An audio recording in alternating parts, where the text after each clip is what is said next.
உளுந்து சட்னி எப்படி செய்கிறதுன்னு செஞ்சு காட்ட போகிறேன்.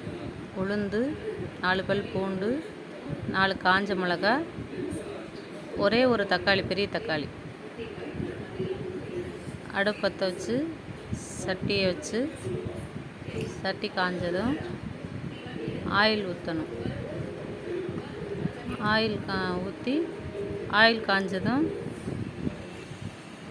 தோல் உளுந்து ஏற்கனவே வறுத்து உடச்சி கொஞ்சம் பாதி தோலை நீக்கிட்டு பாதி வச்சுருக்கேன். அந்த தோல் உளுந்தை அதில் போட்டு எண்ணெயில் போட்டு வறுக்கணும். ஏற்கனவே அது வறுத்து உடைச்சதுனால ரொம்ப நேரம் வறுக்க தேவையில்லை. லேசாக வறுத்தாலே போதும். நீங்கள் வெள்ளை உளுந்து வேணாலும் எடுத்துக்கலாம். வெள்ளை உளுந்துன்னா கொஞ்சம் நேரம் எண்ணெயில் கொஞ்சம் நல்லா வறுபடணும், அப்படியே போட்டுறக்கூடாது. இல்லை முழு உளுந்து தோல் உளுந்துமே போடலாம், வறுக்காமையும் போடலாம், வறுத்ததும் போடலாம். அது கொஞ்சம் ஆயிலில் போட்டு கொஞ்சம் வறுக்கிற பழத்தை பொறுத்து இருக்குது. ஏற்கனவே வறுத்துட்டா லேசாக வறுத்துக்கலாம். பச்சையாக போடுறோம்னா கொஞ்சம் நல்லா வறுக்கணும். வறுத்ததுக்கு பிறகு இந்த வெள்ளைப்பூடு கொஞ்சம் பாதி வெந்துடணும் எண்ணெயில். அதுக்கு பிறகு 4 காஞ்ச மிளகாயும் போட்டு நல்லா வறுக்கணும். சிம்மில் தான் வச்சு வறுக்கணும், கையில் வச்சு வறுக்கக்கூடாது. கையில் வச்சோம்னா சீக்கிரம் கருகிடும். உளுந்து கருகும், மிளகாயும் கருகும்.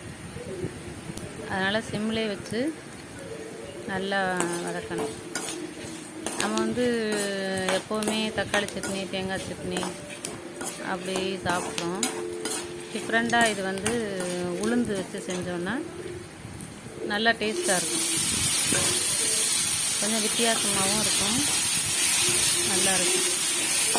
இப்போ அதுக்கப்புறம் கொஞ்சம் வதங்கினதும் தக்காளி போட்டு நல்லா வதக்கிட்டு மிக்ஸி ஜாருக்கு மாற்றிட்டு அதை நான் அரைச்சிட்டு வந்துடுவேன். அரைச்சி கொஞ்சம் தண்ணியாகவே அரைச்சிக்கணும்.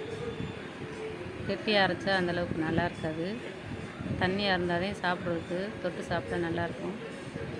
அடுப்பில் கடாயை வச்சு கொஞ்சமாக ஆயில் ஊற்றி, ஆயில் காஞ்சதும் கொஞ்சமாக கடுகு போட்டு தாளிச்சுக்கிறானுங்க. கடுகு பொரிஞ்சதும் கருவேப்பிலை போட்டு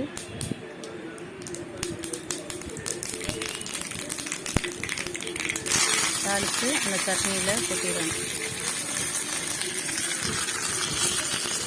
அவ்வளோதான், சட்னி ரெடி. 5 நிமிஷத்தில் செஞ்சிடலாம், உடனே செஞ்சிடலாம். இப்போ தேங்காய்னா திருகி அதை அரைக்கிறதுக்கு லேட்டாக, அரைச்சி தாளித்து லேட் ஆகும். இது 5 நிமிஷம்தான். 4 வெள்ளைப்பூடு மட்டும் உரித்து வச்சுக்கிட்டா போதும், ஒரு தக்காளி கட் பண்ணால் போதும். 5 நிமிஷத்தில் டக்குன்னு ரெடி பண்ணிடலாம். ரெடி பண்ணி உடனே செஞ்சிடலாம். இப்போ வேலைக்கு போகிறவங்களுக்கெல்லாம் ஈஸியாக இருக்கும். டக்குன்னு உடனே செஞ்சு சாப்பிட்லாம்.